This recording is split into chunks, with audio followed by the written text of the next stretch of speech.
पति ब्रह्मचारी।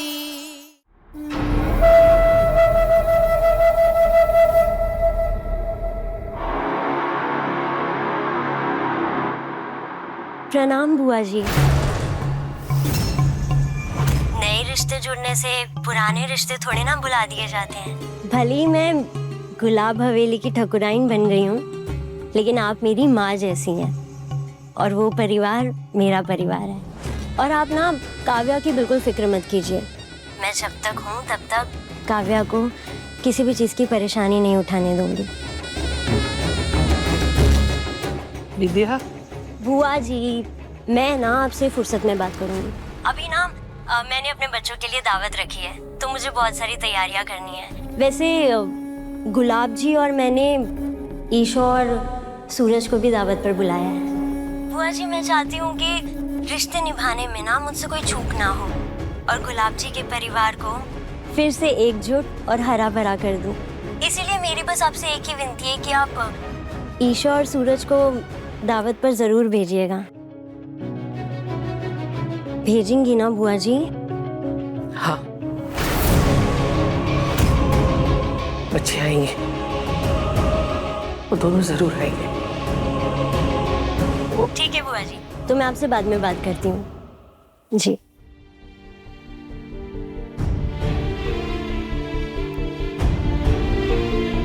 तुम दोनों को गुलाब सिंह जी ने बुलाया है खाने पे, दोनों चले जाना। हाँ सूरज, तो जाते समय ना वो बनवारी मिठाई वाले की दुकान से ना शुद्ध घी की बालूशाही बड़ा वाला डब्बा ले जाना, ठीक है? चले जाना तुम दोनों।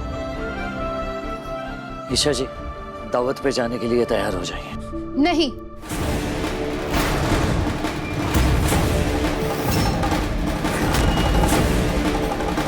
मैंने तुम्हें कल भी कहा था ना कि मैं वहां नहीं जाऊंगी।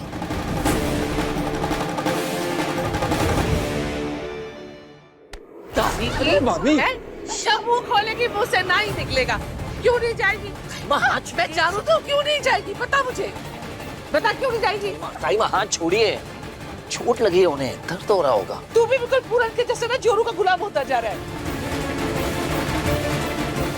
अरे बीवी की तकलीफ के आगे तुझे बिल्कुल लोक लाज मर्यादा का लिहाज ही नहीं है।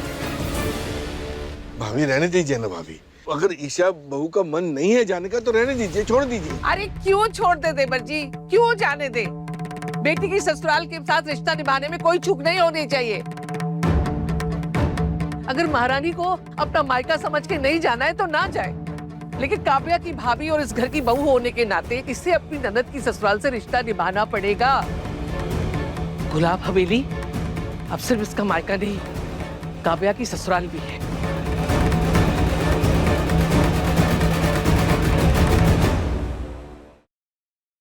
ठीक है, मैं जाऊंगी।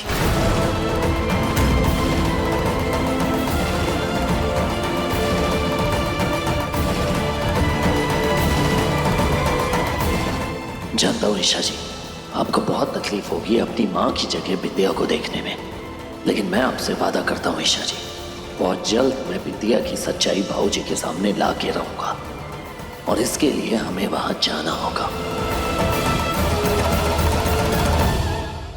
बाबू, काश हमें भी गुलाब हवेली जाने का मौका मिलता तो हम भी अनुराग जी और खुशबू जी को मनाते कि हमारा बच्चा ले लो। बाबू, तुम भी कुछ जुगाड़ लगाओ ना। अब मम्मी, मैं सोच रहा था कि ऐसे में गुलाब हवेली सूरज और ईशा का अकेले जाना सही नहीं होगा। वो ईशा ने कहीं गुस्से में समदन जी से कुछ कह दिया तो, अब मेरा मतलब है कहीं बिंदिया को कुछ बोल दिया तो मैं ये सोच रहा था कि मैं और मोनिका साथ चले जाते तो।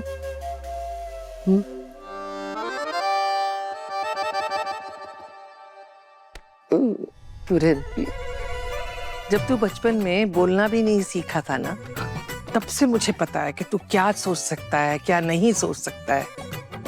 ये तूने अभी बोला ना, ये तेरे शब्द तो थे, लेकिन दिमाग तेरी जोरों का था, है ना? सारी की क्या कहा था? सर्दियों वाले कपड़े बक्से से निकाल के धूप दिखा देना। क्या क्या भगवान के कपड़े धोने के लिए कहा था, धोए नहीं ना? सर्दियां सर पे आ गई हैं, लेकिन तेरा सैर सपाटा है कि छूटता ही नहीं है। काम से जी चुराती रहेगी। अगर ये दोनों काम आज नहीं हुए ना, तो मैं सच्ची कह रही हूँ, तेरी दावत तो मैं यही निकालूंगी। अब घूर क्या रही है ऐसे? मम्मी जी आपकी मम्मी की कसम, मैं पूरा घर साफ कर दूंगी मम्मी जी। आप बस देखती जाइए मम्मी। अबे बताती मम्मी कर देगी ना। जोरू का गुलाब।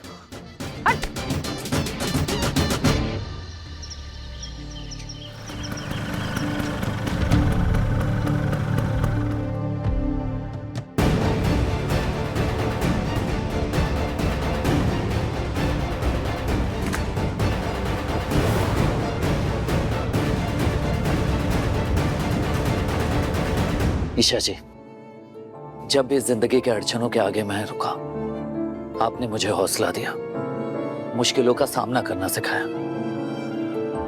आज आप ऐसे नहीं रुक सकती।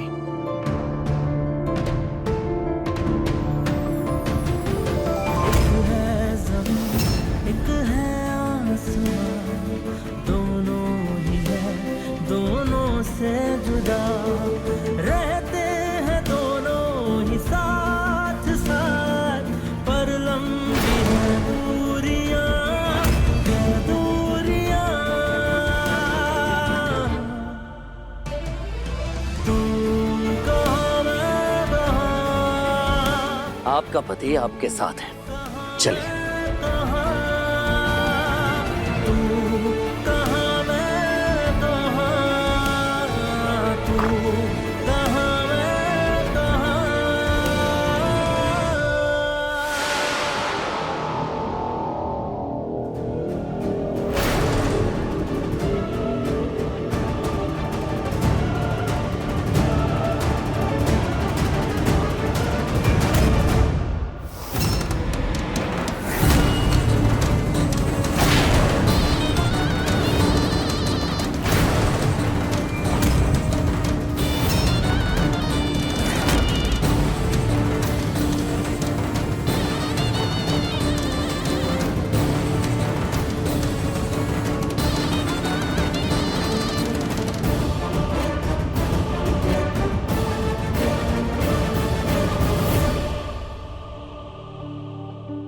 ईशा बेटा,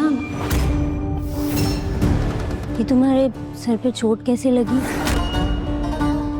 कुछ नहीं, बस ऐसे ही। और ये ड्रामा बंद करो बिंदिया। ना मैं तुम्हारी बेटी हूँ और ना ही तुम मेरी माँ की जगह ले सकती हो। तुम मेरी नजरों में सिर्फ गुलाब सिंह की दूसरी औरत हो, समझी तुम? सूरज जी,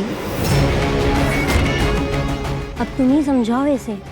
आंखें बंद कर लेने से दिन रात में नहीं बदल जाता और ना ही रिश्ते मिटते हैं। अब जो रिश्ता बन गया सो बन गया। माँ बेटी का रिश्ता है हमारा, निभाना तो पड़ेगा ही।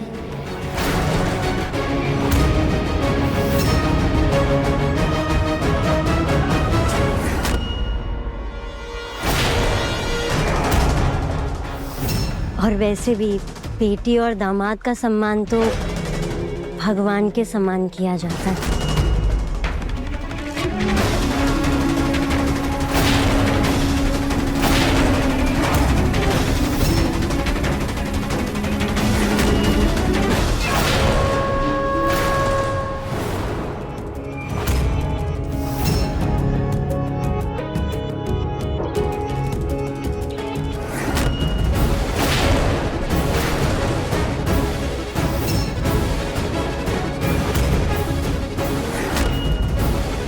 तुम कितने भी कोशिश कर लो विद्या, सूरज और मेरा साथ कभी नहीं तोड़ पाओगी।